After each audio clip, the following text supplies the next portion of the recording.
Berkenaan dengan rukun-rukun wasiat. Rukun-rukun wasiat. Pertama, yang dinyatakan adalah perkara yang diwasiatkan.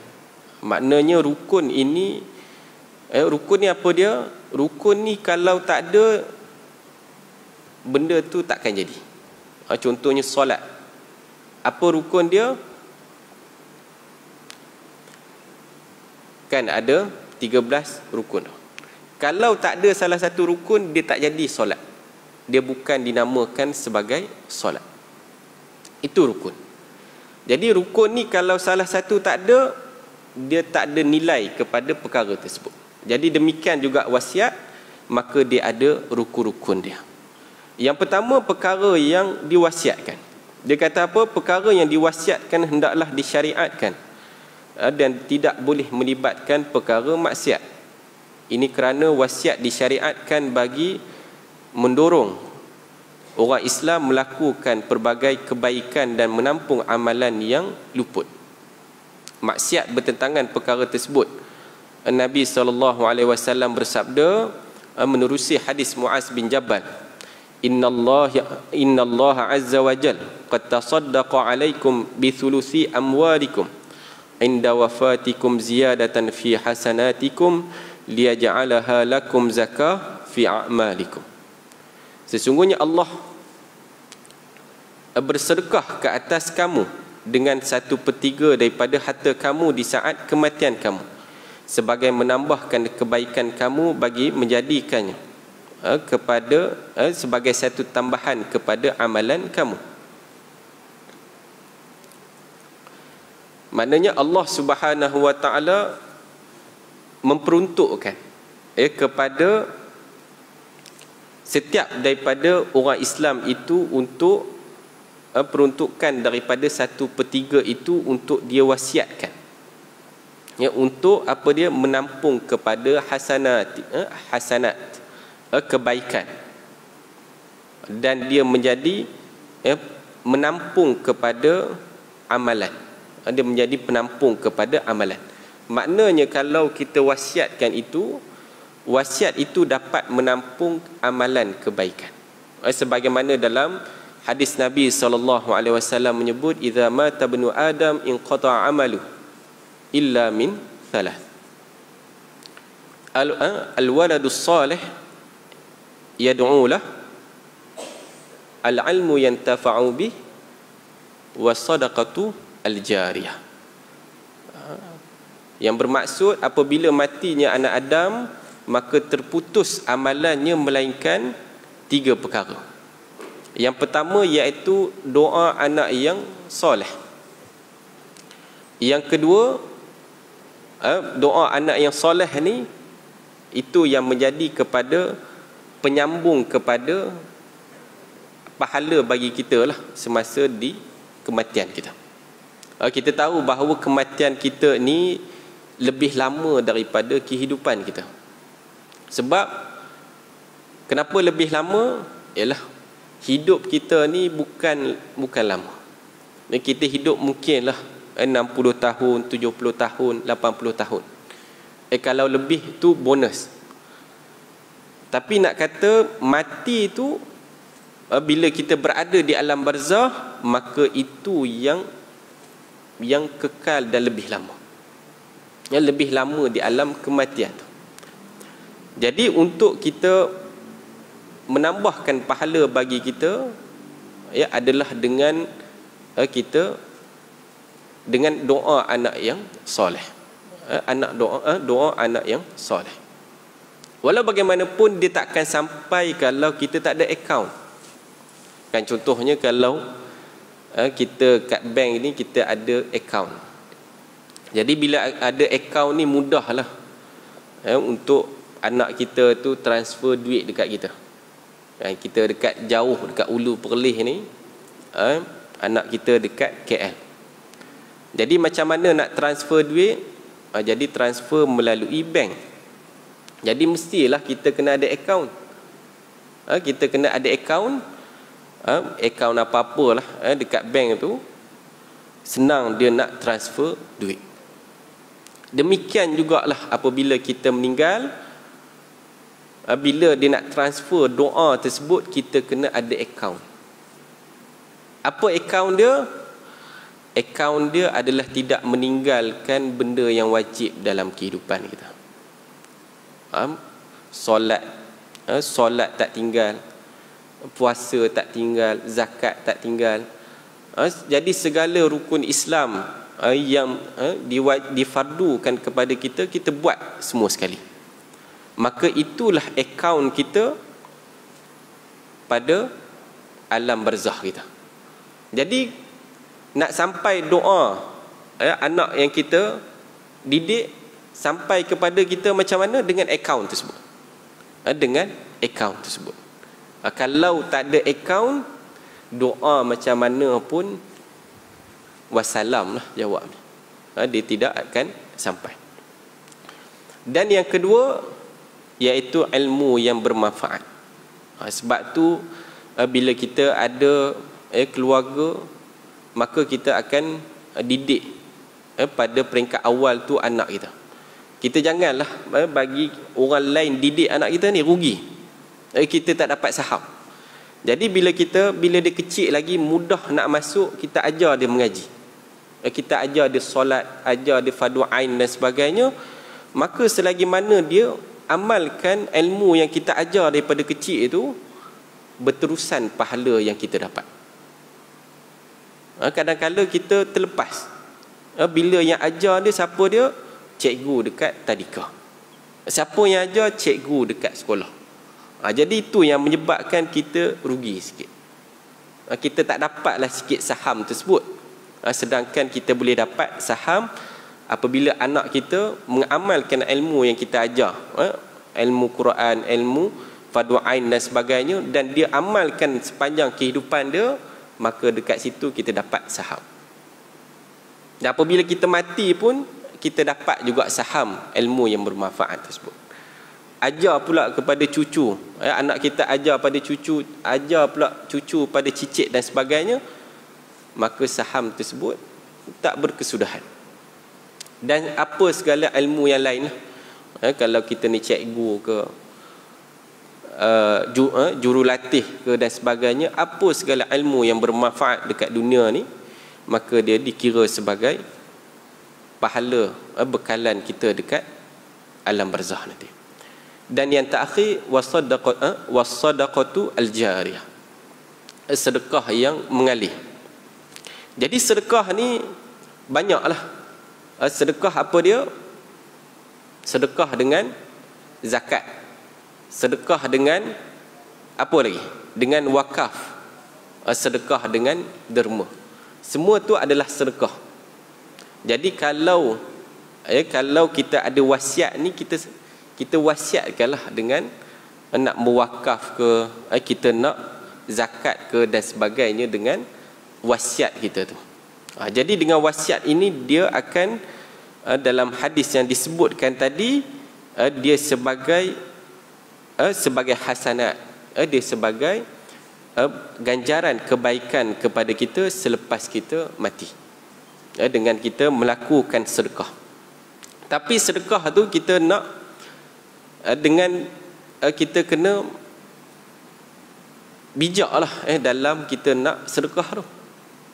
Janganlah kita sedekah kepada sindiket ataupun kita sedekah pada orang yang tak tentu hala. Kita sedekah pada pihak-pihak yang berautoriti.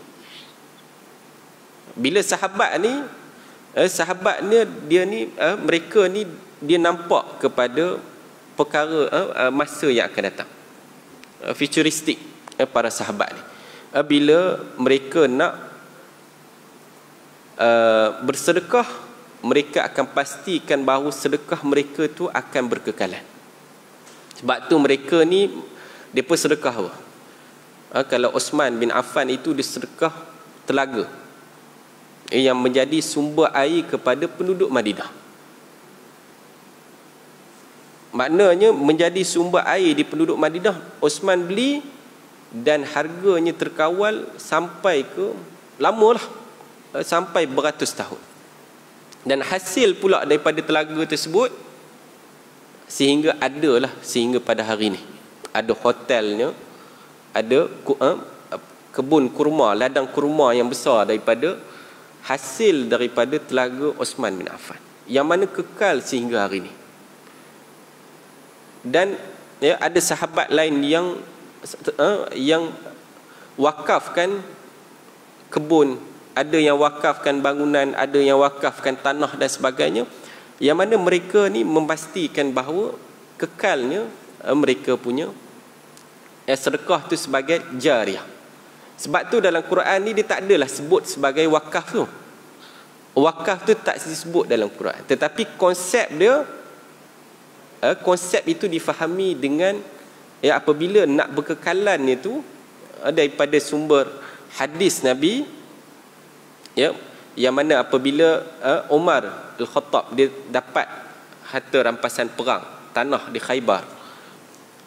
Jadi Nabi kata, dia kata kepada Nabi, apa yang aku nak mendermakan harta aku. Jadi adakah cadangan, apa cadangan untuk aku dermakan? Nabi kata, apa yang harta yang paling berharga ada di sisi kamu. Jadi Umar kata, yang paling berharga tu tanah di tanah Khaybar. Maka Umar, bila Nabi kata macam tu, Umar terus mewakafkan dia punya tanah tersebut, yang mana berkekalan sehinggalah ke hari ini. Itu sahabat. Bila dia buat satu perkara, dia futuristik. Dia akan melihat ke hadapan dan nak boleh kekalkan dia punya sedekah tersebut. Jadi kalau misalnya kita pada hari ini, banyaklah antaranya kita sekarang ni tanah atau pembangunan ni tak banyaklah. Kita nak dapatkan tanah itu pun masih hutang lagi dengan bank. Kan mati itu barulah kalau kita ada takaful dekat bank tu, kita ambil, barulah dia potong insurans tersebut, potonglah pinjaman kita, pembiayaan kita tu dapat kalau kita meninggal. Tapi nak katanya sekarang ni pun susah untuk dapatkan aset tanah tersebut. Kalau dulu ni orang ni dia nak dapatkan tanah tu senang. Buat macam mana? Troka. Kan, troka tanah. Sebagaimana dalam hadis sebut kan, man ahya'ul ard fahiyalah. Siapa yang menghidupkan tanah, fahiyalah, menjadi milik dia. So orang dulu buat macam mana? Tanah luas. Jadi letak tanda dekat tanah tersebut, so jadi dia punya milik dia. Tanah kat sana kosong, letak tanda buat cuci sikit semak samun tu, jadilah tanda itu milik dia. Jadi senang nak wakaf tu dengan aset-aset tersebut, senang. Tapi kita ni susahlah. Kan kita nak wakafkan harta kita tu susahlah bila kita tak ada aset-aset yang macam tu. Jadi buat macam mana? Wakaf melalui wakaf tunai. Maknanya kita ambil saham portion lah. Apabila mereka nak buat bangunan, nak untuk kebajikan tertentu, kumpulkan dalam wakaf tunai tu dan mereka tukarkannya sebagai dalam bentuk aset tetap. Tapi kalau wakaf tunai di negeri Perlis ni dia tak semeriah dengan berbanding negeri yang lain. Wallahu alam sebab apa? Mungkin sebab kecil ke? Tapi nak tengok rekod dia tak berapa meriah lah berbanding dengan negeri-negeri yang lain. Jadi mungkin tuan-tuan perempuan boleh ambil bahagian dalam hal tersebut, iaitu sebab itu antara bila kita peruntukkan duit banyak ke sikit ke dan sebagainya untuk aset-aset yang menjadikan aset yang tetap, itu sebagai kata sedekah jariah yang berkekalan.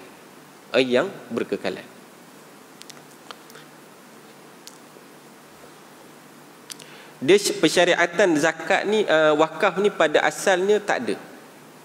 Tapi sahabat ni dia nak tengok paling bermanfaat sekali.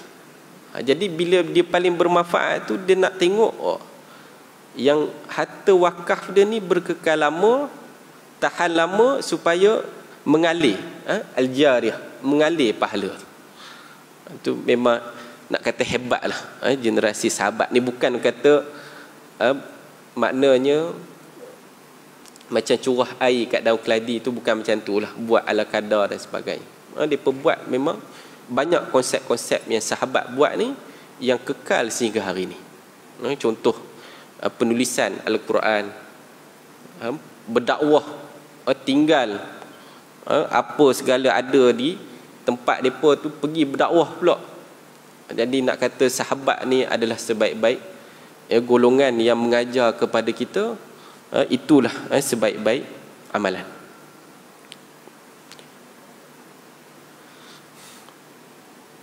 Baik, sambung dia lagi. Setiap sesuatu yang haram diambil manfaat, menjadikannya sebagai bahan wasiat adalah tidak sah. Ini kerana manfaatnya tidak wujud dari segi syarak. Seperti dia kata anjing gila, arak dan juga khinzir. Kesemua binatang tersebut haram diambil manfaat dan tidak boleh disimpan oleh seseorang.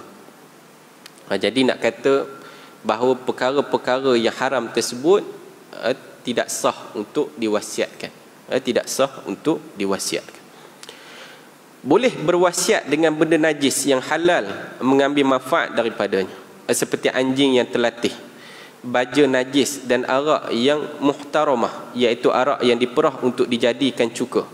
Ini kerana harta ini boleh dipindah milik kepada waris. Kalau harta yang halal tu tak ada kompromi lah. Maknanya harta yang halal boleh diwasiatkan. Tetapi harta yang pada sudut zahirnya adalah najis, tapi dia adalah membawa manfaat. Contohnya macam baja daripada najis.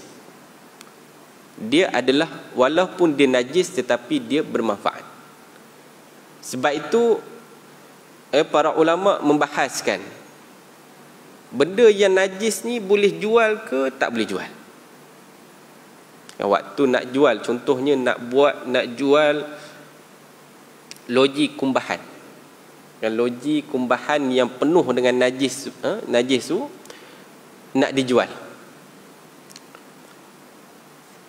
Jadi para ulama bincang macam mana nak jual. Sebab nak jual, kenapa nak jual? Banyak kegunaan lah. Kalau dulu tak tahu nak manfaat apa. Kalau sekarang ni dia buat apa? Contohnya dia buat tenaga elektrik dengan air loji. Dan dia buat apa lagi? Dia buat recycle balik lah. Dia buat air yang bersih daripada air kumbahan tersebut. Jadi mereka jual air loji kumbahan tersebut untuk dibuat recycle. Jadi adalah nilai dia dekat situ. Jadi ulama bincang, boleh ke jual najis tersebut? Sebab kita tahu bahawa dalam perbahasan muamalat, najis adalah diharamkan untuk dijual beli. Najis diharamkan untuk dijual beli. Jadi hak ni jadi perbincangan yang panjang lebar lah di kalangan para fuqaha. Jadi bila semua bagi tahu yang bila najis tak boleh dijual beli, kita sambung sikit lagi. Najis bila tak boleh nak dijual beli, bila melibatkan najis, macam najis baja daripada tai ayam tadi, macam mana perkara tersebut? Jadi menjadi satu polemik, nak boleh ke nak jual beli. Jadi bila tengok perbahasan syarak, semua kata tak boleh. Hak ni kata tak boleh. Harta mutaqawwam, dia mesti syarat dia mutaqawwam, ada nilai, bukan najis. Jadi syarat tersebut susahlah. Jadi bila dalam mazhab Maliki, Ibnu Abidin, Ibnu Abidin ni antara ulama besar dalam mazhab Maliki, dia kata antara syarat untuk dijual beli itu apa dia? Harta tersebut adalah membawa manfaat. Itu disyaratkan. Harta tersebut membawa manfaat. Hak tu lega sikit lah bila jumpa syarat tersebut. Maknanya selagi mana harta tersebut bermanfaat, selagi itulah dia boleh dibuat transaksi. Makna nak jual beli ke, nak wasiat ke, nak apa ke, harta tersebut boleh dibuat jual beli. Jadi sebab tu yang loji air tadi, loji kumbahan tadi, mereka boleh jual lah. Boleh jual loji kumbahan tersebut untuk syarikat-syarikat tentu ni, dia mengambil manfaat daripada loji air tersebut. Dan demikian juga benda-benda najis yang bermanfaat, maka boleh untuk dijual beli ataupun ditransaksikan. Baik, jadi sekadar tu sahaja perbincangan kita. InsyaAllah kita akan sambung pada masa yang akan datang, insyaAllah.